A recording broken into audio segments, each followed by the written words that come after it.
শীতকে উপভোগ করতে হলে চলে এসো আমাদের উত্তরবঙ্গে। ঘন কুয়াশায় চারদিকে ঢাকা হয়ে রয়েছে।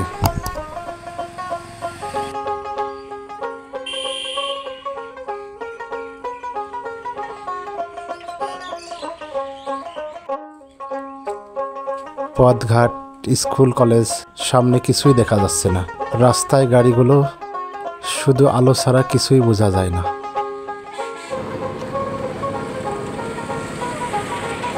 যতই কুয়াশা হোক না কেন, কর্মজীবী মানুষের বসে থাকার সুযোগ নেই।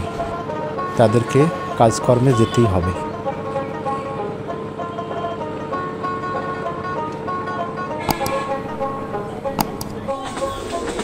আর এই শীতে ট্রেন ভ্রমণ করার মজাটাই আলাদা।